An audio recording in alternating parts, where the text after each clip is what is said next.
హైదరాబాద్ లో కన్సల్టేషన్ మరియు 3,500 రూపాయల colour Doppler test Avis hospitals లో ఉచితంగా పొందండి. నమస్తే రమగారు. నమస్తే జయ. రమగారు, ఈ దసరా నవరాత్రుల్లో అమ్మవారికి మనం కుంకుమార్చన కూడా చేస్తూ ఉంటాం. కుంకుమార్చన అనగానే చాలా చోట్ల కూడా చూస్తూ ఉంటామండి. కుంకుమ వేస్తూనే ఉంటాం పెద్ద రాసులాగా అయిపోతుంది. అసలు కుంకుమార్చన ఎలా చేయాలి, ఎంతవరకు అంటే అర్చనకు ప్రతిసారి మనం వేస్తూనే వాడుతూనే ఉండాలా? కుంకుమార్చన సాధారణంగా దేవాలయాల్లో చూస్తాం కదా. అవును. కుంకుమార్చన టికెట్లు తీసుకుంటాం కదా, వాళ్ళు ఇంత కుంకుమ ఇస్తారు, లేదా వాళ్ళే కుంకుమార్చన చేస్తారు, మనం యువతల నుంచి చూస్తాం అంతే. ఒకటి, లేదా మనకే శ్రీచక్రం పెట్టి మనమే స్వయంగా కుంకుమార్చన చేసుకునేందుకు ఇంత వేస్తారు. ఆ దేవాలయంలో చూస్తే శ్రీచక్రం దాని మీద ఇట్లా గోపురంలాగా కుంకుమ చూస్తే కడుపు నిండిపోయిన భావన వస్తుంది, మనకి ఉత్సాహం వస్తుంది కుంకుమ చూసేసరికి.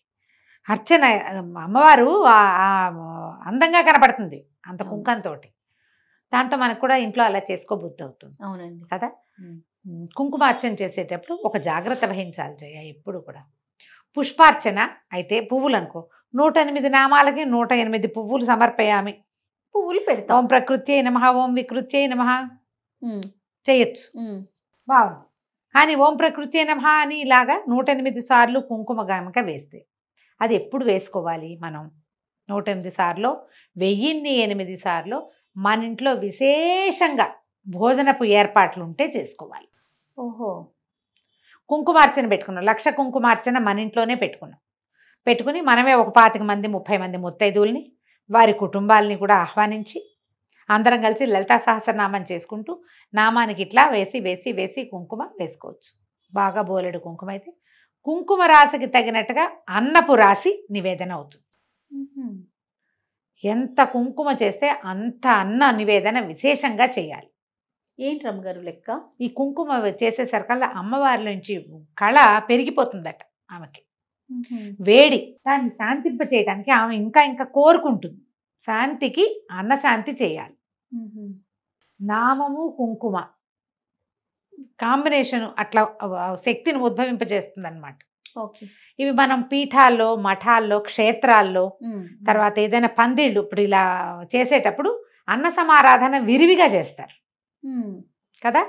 బోల్డ్ అంతమంది తింటారు, తింటూనే ఉంటారు అట్లా జనం. అన్న నివేదన జరుగుతూ ఉంటుంది అమ్మకి. ఆమెలో కలుగుతున్న ఉద్రేకము, వేడి, ఆమె రెచ్చిపోతుంది అనమాట. అర్థమవుతుందండి ఆ పాయింట్.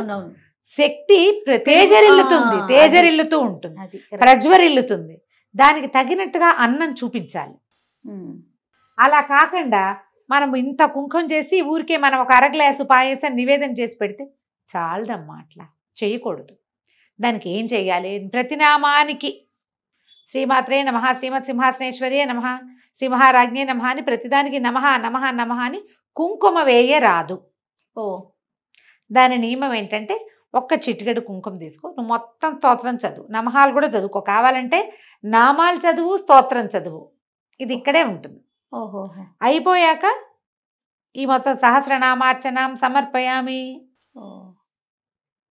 ఇది పద్ధతి. మీరు ఒక 5 ముత్తైదులు కలిసి ఒక చోట చేసుకుంటున్నారు, ఒక ఇంట్లో కూర్చుని చేసుకుంటారు, అన్న నివేదన బాగా జరుగుతుంది.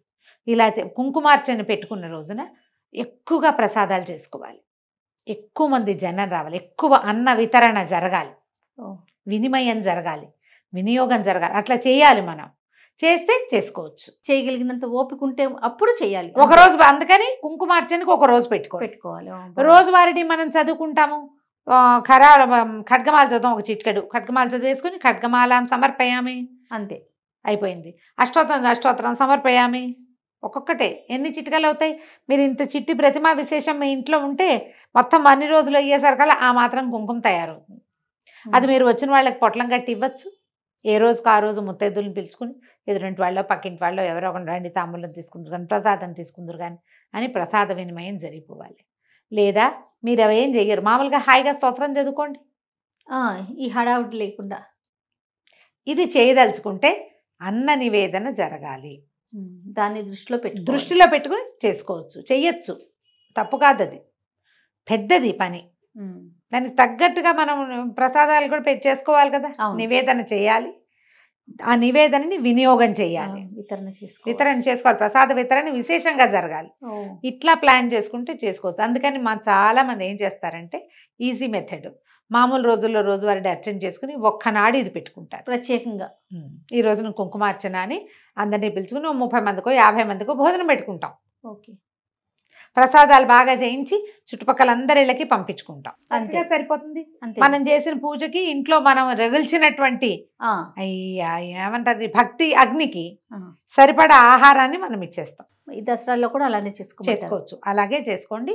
మామూలు రోజుల్లో కుంకుమార్చనలు అవి అంత పనికిరావమ్మా, అంత చెయ్యరు కూడా ఎవరును. ఒక చిటికెడు తీసుకుని ఏమైనా చదువుకుంటే ఆ ఒక్క చిటికెడు చేసుకుంటాం అంతే. మనం పెట్టుకుని అన్న నివేదన అలవాటు ఉన్న ఇళ్లలో కుంకుమార్చన చేసుకోవచ్చు.